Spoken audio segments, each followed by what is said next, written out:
नमस्कार दोस्तों, स्वागत है आपका अनंत रहस्य चैनल में। आज मैं आपको ऐसा रहस्य बताने जा रहा हूँ जिसे सुनकर आपका दिमाग सच में घूम जाएगा। तो इसे ही रहस्य को जानने के लिए अंत तक बने रहे। क्या आपने कभी सोचा है कोई बच्चा जन्म लेते ही अमीर घराने में क्यों पैदा होता है और कोई झोपड़ी में? क्यों कोई बिना मेहनत के सब कुछ पा लेता है और कोई मेहनत करके भी खाली हाथ रह जाता है?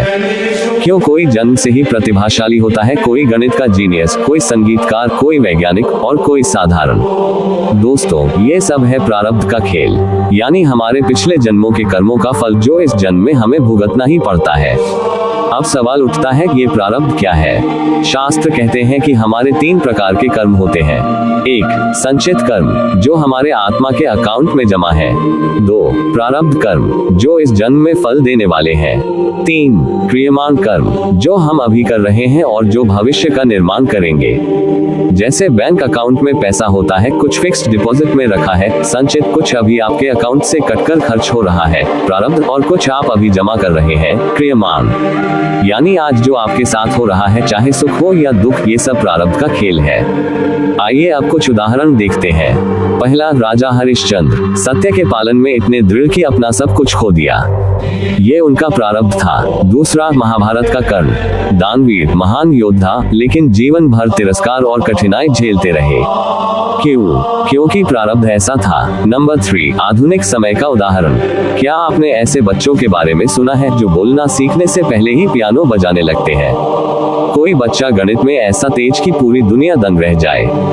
दोस्तों, ये सब प्रतिभा इस जन्म की नहीं, पिछले जन्मों का संस्कार है। नंबर 4, सोचिए, सड़क पर भिखारी क्यों है और राजा महल में क्यों? किस्मत नहीं, ये है कर्मों का हिसाब, यानी प्रारब्ध। विज्ञान और तर्क से जोड़ना। अब आप कहेंगे ये तो धार्मिक बातें हैं, लेकिन विज्ञान क्या कहता है? अमेरिका के वैज्ञानिक डॉक्टर इयान स्टीवेंसन ने 2500 से ज्यादा बच्चों पर रिसर्च की। ये बच्चे पिछले जन्म की बातें याद रखते थे, जगह, नाम, परिवार तक। कई केस में जाकर देखा गया तो सच साबित हुआ। इसका मतलब क्या हुआ? डीएनए हमें शरीर देता है, लेकिन आत्मा अपने संस्कार और कर्म लेकर आती है। यही कर्म हमारे जीवन का नक्शा तय करते हैं।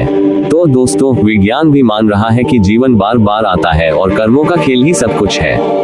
प्रारब्ध को बदलने का उपाय। अब सवाल है, क्या प्रारब्ध को बदला जा सकता है? उत्तर है कुछ हद तक नहीं और कुछ हद तक हाँ, क्योंकि जो बीज आपने पहले बो दिए हैं उसकी फसल तो काटनी ही पड़ेगी, लेकिन आज जो आप बो रहे हैं वही आपका भविष्य बनेगा। उपाय क्या है? 1. सत्कर्म करना, अच्छे कर्म, दूसरों की मदद। 2. ध्यान और जप, मन को शांत करके आत्मा को मजबूत करना। 3. दान और सेवा, ये प्रारब्ध के असर को हल्का करता है। नंबर 4, गुरु और साधना, ये आत्मिक शक्ति बढ़ाते हैं। यानी खेत में जो खरपतवार पहले से है उसे तो निकालना पड़ेगा, लेकिन आज अगर आप अच्छे बीज बोएंगे तो आने वाला कल खूबसूरत होगा। तो दोस्तों, अब आप समझ ही गए होंगे कि जीवन में जो कुछ भी हो रहा है वह सिर्फ इत्तेफाक नहीं है। ये है प्रारब्ध का खेल, जिसे न कोई मिटा सकता है और न बदल सकता है। लेकिन याद रखिए, आने वाला कल आपके हाथ में है। आज अगर आप सही कर्म करेंगे तो भविष्य में सब बदल सकता है।